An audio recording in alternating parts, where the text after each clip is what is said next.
거든요.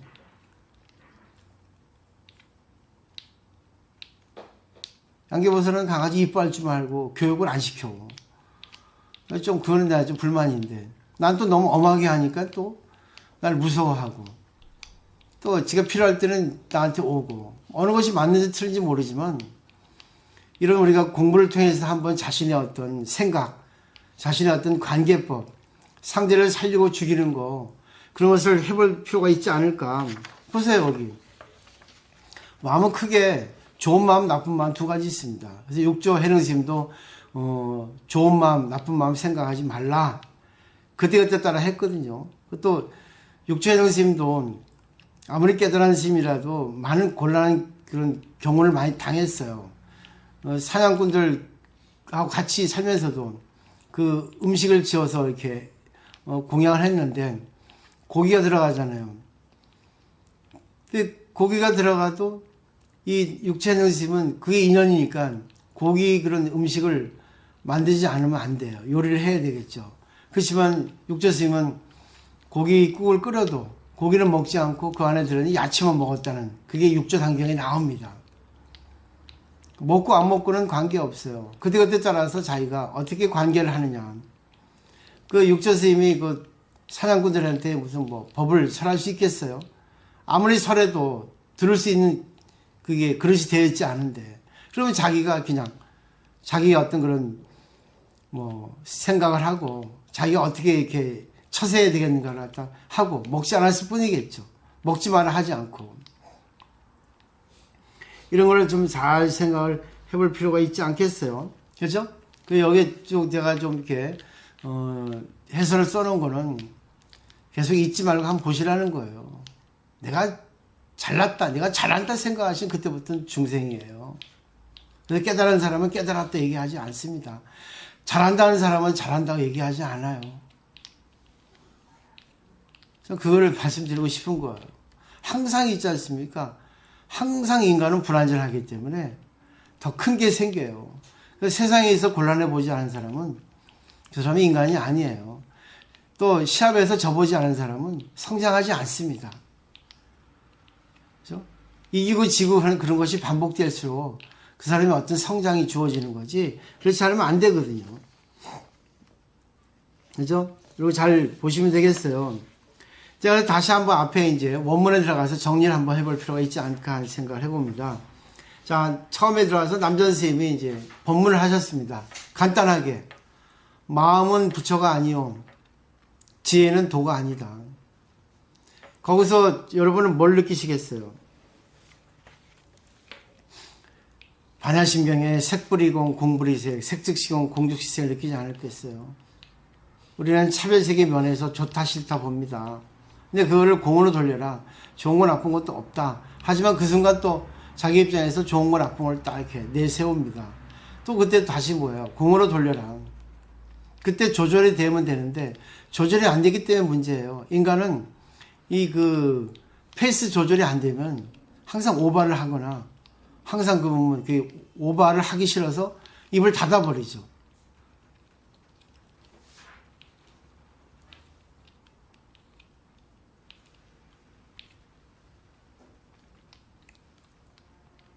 그런 경우 많이 있죠.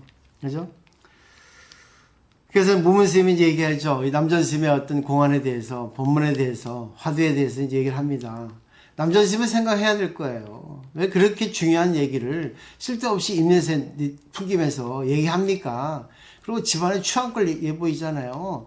그 해서는 안 된 거를, 그런 진짜 공부하는 사람한테 해야 되는데, 왜 이렇게 많은 사람들한테 이렇게 비결을 얘기해 줍니까? 많은 사람들이 들을 수 있을 것 같아요? 못 들어요. 왜 쓸데없이 입냄새 풍겨요? 가만히 있으면 입냄새 안 날 텐데. 입 벌리지 마세요. 이렇게 얘기했죠. 그죠? 근데 보세요. 밑에 있잖아요. 이렇게 말했지만 은혜를 아는 자 적다 했어요. 남전 스님 왜 이렇게 입냄새 풍겼어요? 몇 사람이나 당신의 마음을 알겠어요? 그렇습니다. 남전 스님은 정말 보살이에요. 입냄새 풍겨도 상대가 내 입냄새를 맡고 안 죽으면 낫지 않겠냐고 그러지. 내 입냄새를 맡고 이 입냄새가 나도 도움이 됐다는 사람이 있지 않을까 하는 생각에서 얘기한 거예요. 저번에 제가 자타카 얘기했죠. 그래서 부처님이 전생에 물소했는데 어느 원숭이가 까불랑대면서 오밤에서 물소 등에 올라가지고 막 깡총깡총 뛰고 놀죠. 오줌 싸고. 그러니까 이 부처님은 전생에 물소였으니까 그냥 인내하고 참고 봐줬죠. 그러니까 나무신이 왜 이렇게 봐줍니까? 그 원숭이 못됐는데 까불랑대는데 혼내주죠. 괜찮습니다. 나는 그 정도 뭐 참을 수 있습니다. 근데 다른 물소가 왔는데 또 얘 그 원숭이가 와가지고 또 같이 또 그 전에 물소인 줄 알고 그게 이제 기록이 돼 있죠. 이제 잠재의 세계에. 이 물소는 내가 놀아도 괜찮다 생각하고 놀았는데 그 물소는 승질이 더럽습니다. 한 대 먹어가지고 죽임을 당했죠. 참는 것도 얘기 들어주고 칭찬해주고 상대를 높이 받들어주는 것도 맞아요.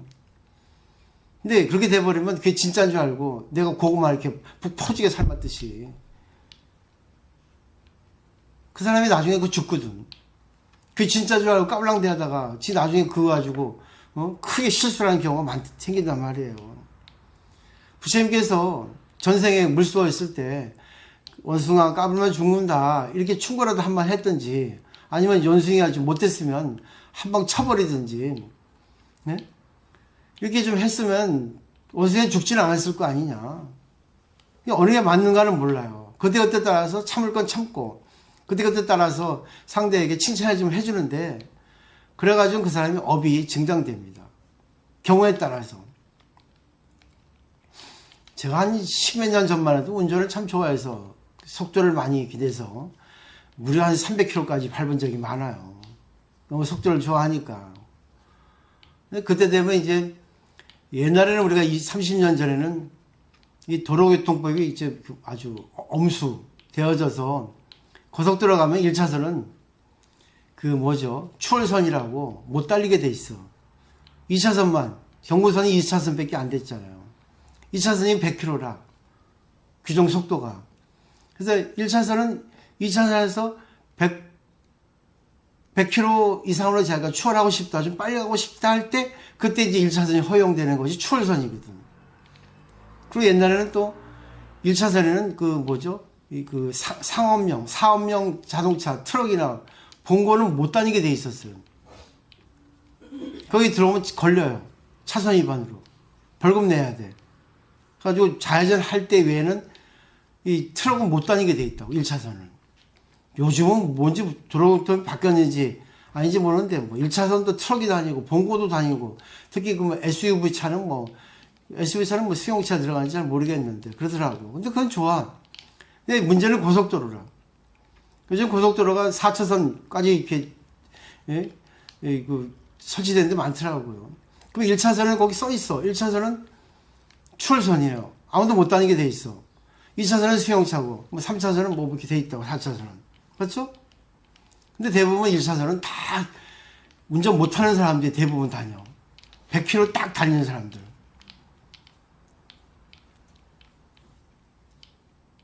대부분 한 60% 이상이 그러더라고요. 또 아주 운전 잘하는 사람도 왔다 갔다 하고 1차선, 3차선, 4차선. 난 옛날 10년 전에 이렇게 운전했죠. 1차선 갔다 4차선 갔다가 왔다 갔다. 뺀질뺀질하게 막 해가지고. 그래가지고 서울에 한 3시간에 딱 도착할 정도로 하고 그랬는데.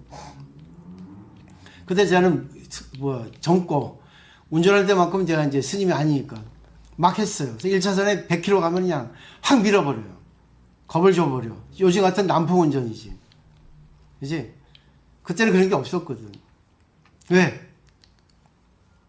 깜짝 놀래거든. 내 차 따라오나? 내 차는 고속용인데. 절대 못 쫓아오지. 근데 그때 또 어떤 그런 초등학교 교사가 아이고 그렇게 얘기를 하대. 1차선 가는데 자기는 규정속도 100km 가고 있는데 어떤 차들 보면은 그냥 앞에 와가지고 막 클락션 누르고 확 난폭 운전하고 자기 위협 운전하고 또 앞에 딱 가가지고 천천히 가서 자기 그 진로를 방해한다고. 가만히 듣고 있다가 제가 그랬죠. 그거는 선생님이 도로교통법을 몰라서 그래요. 고속도로 통행 방법을 몰라서 그럽니다. 1차선은 추월선이야. 가면 안 돼, 절대로. 가면 안 돼. 지금도 마찬가지예요. 가더라도 뭐예요? 자기가 100km 이상 가야 돼. 근데 그건 도로교통법에 위반되잖아요. 그건 최선의 법이야. 가지 말라는 거야, 1차선은. 가야 할 때는 자기가 조금 속력을 내야겠다. 그 추월만 하고, 이렇게 가겠다. 사고 나는 건 당신의 책임이고, 또 속도 위반은 당신의 어떤 벌금을 내면 되는 거예요. 그 얘기했어요, 내가. 그건 선생님이 잘못한 거지, 그 사람 탓하지 마세요. 그 사람이 얼마나 답답했으면 그렇게 했겠습니까? 그거를 보셔야죠. 내가 그랬어. 아, 그래도 너무하지 않냐. 그 사람이 그렇게 하지 않았으면, 또 내가 이렇게 얘기하지 않았으면 몰랐지 않겠냐고. 업을 모르고 계속 짓지 않겠습니까? 손가락질 받는 거 아니냐고. 본인이 잘못한 걸 모르고 하냐고. 그랬지. 이제 알아듣대.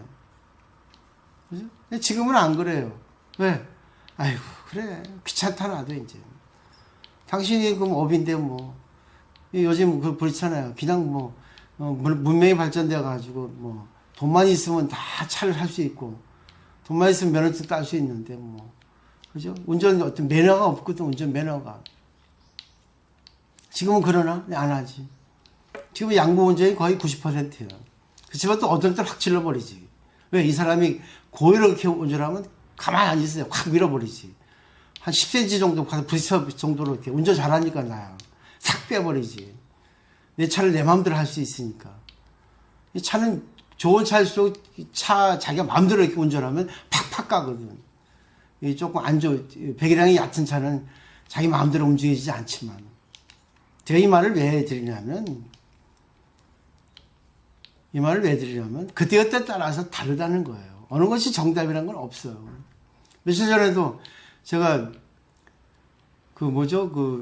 볼 일이 있어서 이제 운전을 좀 하고 갔지, 내가. 근데 서면에 보면 이제 막 복잡하잖아요. 근데 보면은 거기 어디야, 성산현 동산 지나서, 거기 보면 1차선, 2차선이 좌회전이거든. 근데 길을 아는 사람은 2차선까지 좌회전 동시 신호기 때문에 2차선에 되도록 안 붙어요. 근데 모르는 사람들은 붙지.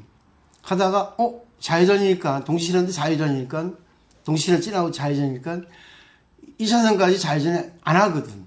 왜? 직진 신호를 될 때는. 근데 뒤에 있는 사람이 걸려가지고 이제 급하니까 이제 좌회전 깜빡이 켜고 이제 나오려고 이러려. 이제 3차선으로 나오려고 그래. 옛날 같으면 탁 지나가 버리지, 못 나오게. 옛날 승재 공부 안 될 때는. 근데 딱 보면 이제 그 상황을 보죠. 저 앞차가 2대나 이제 우회전 깜빡이 켜고 나오려 하더라고. 근데 딱 백밀러 보니까 뒷차가 아무도 없어. 오는데 좀 멀리 와. 그래서 제가 딱 천천히 슬로우 가니까 그 앞차가 알아보고 탁 빠져서 나가더라고. 그게 비상 깜빡이 고맙다고 표시를 해주고 가. 근데 내가 그 상황이니까 내 양보해줬지. 만약에 내 뒤에 차가 바로 쫓아왔으면 양보 못해요. 왜? 뒷차에 민폐니까. 이렇게 이제 공부를 해보고 내가 나이를 이렇게 먹다 보니까 그때그때 상황을 갖다 잘 이렇게 분별할 수 있는. 그렇지만 또 그거 다 되는 건 아니에요. 이게. 그렇기 때문에 항상 불교에서 말하는 거는 공을 기본 베이스로 하는 거죠. 공이라는 것은 알기 쉽게 말하면 상대 입장이라. 상대 입장에 대해서 내가 양보해줄 때 양보해주고 상대 입장에 대해서 이거는 양보 못해줍니다. 그냥 가버려야 돼. 근데 또 어떤 사람은 계속 양보해준 사람이 있어. 뒷차가 밀려도. 그것도 민폐라. 이해하시겠죠? 그렇기 때문에 그때 상황을, 정황을 잘 봐야 돼. 이거를. 그래서 불교의 지혜는 손해보는 거예요. 불교의 지혜는. 근데 내가 공부를 해도 이론만을 공부를 할 때는 그런 게 없었어요. 아, 내가 뭐 다 공인데 뭐 이렇게 해가지고 공을 마음대로 자기 활용하는 거야. 이래도 저래도 되고. 그랬어요. 한 10년 전만 하더라도. 그때 강의 들을 땐 그랬지. 근데 이제는 안 그래. 이제는, 죽은 듯이 살자. 때로는 내가 저 사람 위해서는 한번 질러버리자. 근데 그건 되도록이면 안 해. 왜? 무슨 얘기하잖아. 남전 선생님 당신 너무